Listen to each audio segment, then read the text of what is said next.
안녕하세요, 승업입니다. 이번 영상은 드라이 스튜디오에서 제작한 배틀아이 키 제품을 체크해 보도록 하겠습니다. 일단 이 제품이 자석축 키보드인데 제가 아는 정보가 하나도 없거든요. 조심스럽게 꺼내서 어떤 제품인지 확인해 보도록 하겠습니다.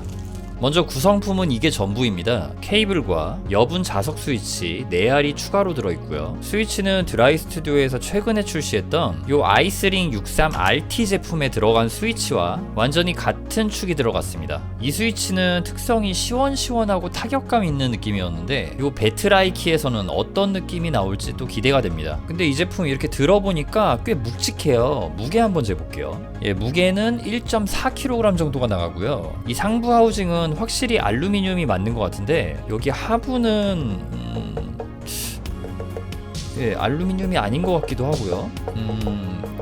정확하게 모르겠습니다. 이거는 드라이 스튜디오 게이밍, 자석축이니까 게이밍 키보드라는 거고요. 지금 여기 보시면은 이렇게 말랑말랑한 범폰이 붙어 있고요. 요거는 이렇게 튀어나온 부분만 말랑말랑한 게 아니라 요 아래에 있는 하얀색 전부 다 말랑말랑한 범폰입니다. 요거랑 같은 재질이 여기에도 붙어 있고 또 여기에도 붙어 있는데요. 이 키보드 경사 조절하는 게 좀 약간 특이합니다. 여기 있는 이 부품을 이렇게 제껴서 돌리고 떼주면은 이런 식으로 고정이 됩니다. 지금 요거는 딱딱 걸리는 부분이 있어요. 그래서 정해진 각도로만 이렇게 세팅을 해줄 수가 있습니다.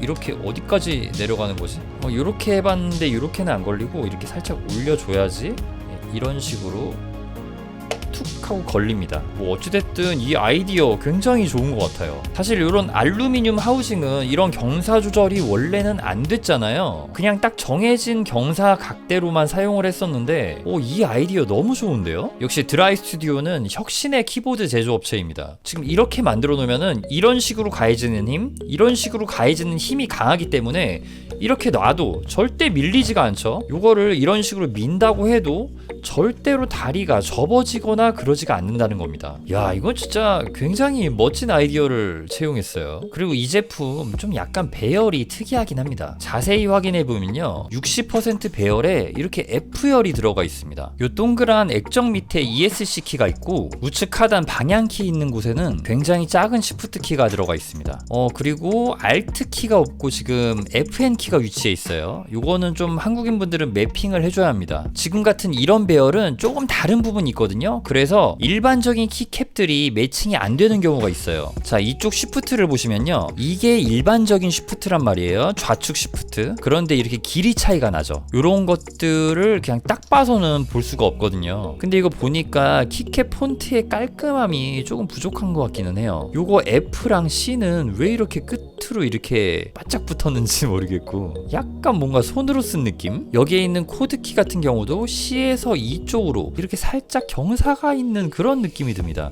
좀 그 정도? 키캡의 폰트 품질 정도가 조금 아쉽고요. 이제는 키캡을 한번 제거해 보도록 할게요. 지금 보시는 이 하얀색 보강판은 금속으로 보입니다. 어떤 재질인지 정확하게 모르겠네요. 그리고 스위치를 교체해 줄 수 있고요. 이렇게 LED는 아래쪽에 달려 있습니다. 키캡은 좀 두꺼운 편으로 보이고 염료 승화 방식으로 제작된 PBT 재질의 키캡으로 보입니다. 좀 미세하게 맨질거리는 느낌이 있긴 하지만 그래도 좀 미끄러운 편이라고 볼 수 있고요. 키캡의 높이는 체리 프로파일 높이를 가지고 있습니다. 자, 그럼 이제 키보드에 케이블을 한번 연결해 보도록 하겠습니다. 케이블을 만져보니까 실제로 굉장히 두껍네요. 지금까지 얘기는 안 했지만 사실은 이게 가장 튀는 부분이죠. 이 액정에서 어떤 식으로 나올지 기대가 됩니다. 자, 연결을 했고요.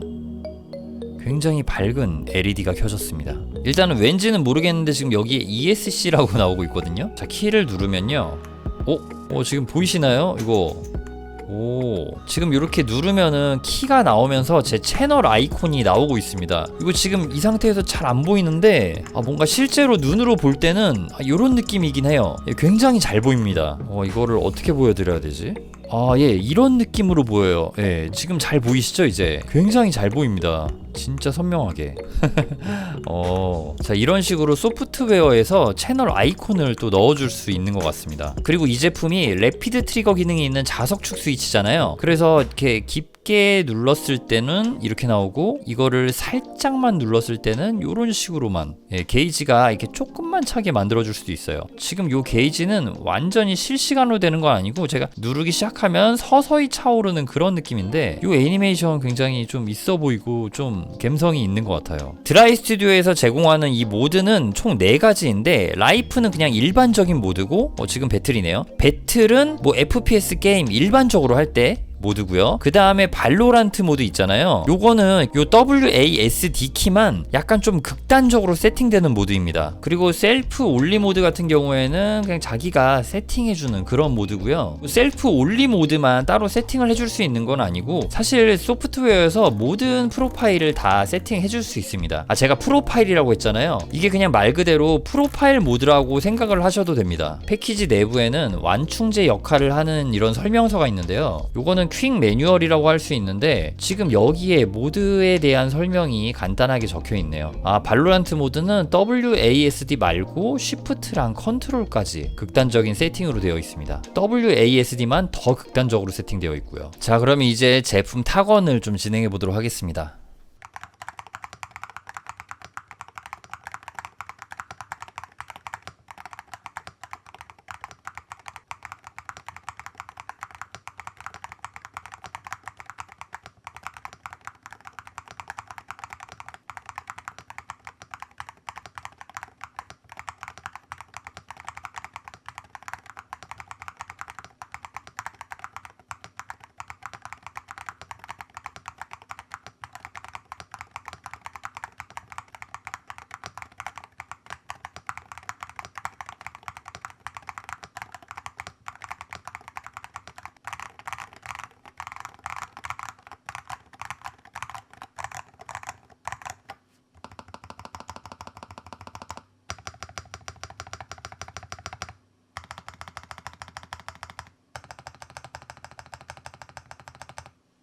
자, 가장 먼저 스테빌라이저 상태부터 좀 말씀드려 볼게요. 전체적으로 밸런싱적인 부분에서 조금 아쉬운 부분은 있습니다. 시원시원한 타건감의 문자열 키에 비해서 이 스테빌 키들은 좀 먹먹한 느낌이 있는데 이 부분에서 저는 키압의 차이가 느껴지더라고요. 그래서 그 부분이 좀 아쉽다는 생각이 들었습니다. 한때 이런 느낌의 스테빌 세팅이 좀 유행하긴 했었거든요. 먹먹하지만 철심 소리는 확실히 나지 않게 세팅하는 방법이었고 굉장히 많은 분들이 선호하던 방식이었는데 저 같은 경우에는 문자열과 스테빌 키들의 밸런싱을 가장 더 중요하게 생각하기에 이 부분에 대해서 이야기를 하고 싶었습니다. 물론 이게 실사용을 할 때는 크게 불편하게 느껴지는 부분은 아닙니다만 개인적으로는 타이핑 경험의 몰입을 방해할 수 있다고 생각돼서 선호하는 타입은 아닙니다. 이게 철심 소리가 나는 건 아니지만 어떻게 보면 이건 3년 전 커스텀 키보드 스테빌 세팅 스타일이라고 할 수 있을 것 같다는 생각이 들기도 합니다. 타건할 때의 느낌은 같은 스위치를 사용하는 아이스링 65RT 제품보다 견고한 느낌이 느껴집니다. 전체적으로 시원시원한 타격감이 느껴지는 스위치인데 이 알루미늄 하우징 때문일까요? 뭐랄까 좀 더 풍성한 느낌? 그런 느낌이 나서 타건감으로는 좀 좋은 느낌이었어요. 이 제품은 발로란트 같은 게임을 할 때 사용하기 좋은 래피드 트리거 기능이 있는 자석축 게이밍 키보드입니다. 소프트웨어의 구동 방식은 4가지 게임 프로파일 모드를 지원하는 아이스링 65RT와 거의 동일할 것으로 보이고요. 제품의 스펙적인 부분은 상세 페이지에 나올 테니 따로 언급하지는 않겠습니다. 그래서 간단하게 포인트만 짚고 넘어가자면은 첫 번째, 가로 사이즈가 이 60% 키보드와 같잖아요. 그렇기 때문에 풀배열보다 텐키리스보다 65%, 75%보다 이렇게 더 들어가 있잖아요. 그만큼 게이밍 유저들의 마우스 이동 공간을 크게 확보를 해주면서 또 일반적인 미니 배열이 아닌 이 F열이 있어가지고 굉장히 편하게 직관적으로 사용하기 좋을 것 같다는 생각이 듭니다. 예를 들어서 Alt F4 같은 동작을 매핑이라던가 펑션키 조합 없이도 바로바로 눌러줄 수가 있죠. 저는 그래서 이 배열이 게이밍을 하기에는 정말 최적의 레이아웃이 아닌가라는 생각이 들었습니다. 그리고 타이핑 감이 아니라 이 레이아웃에서 오는 타건 감에 대해서 이야기를 해보자면은 이 Z열이 일반 키보드보다 살짝 이렇게 가져 있단 말이에요. 이거는 그냥 딱 봐서는 이해가 안 되는데 다른 키보드들이랑 비교를 해보시면 보일 겁니다. 처음에 설명드렸다시피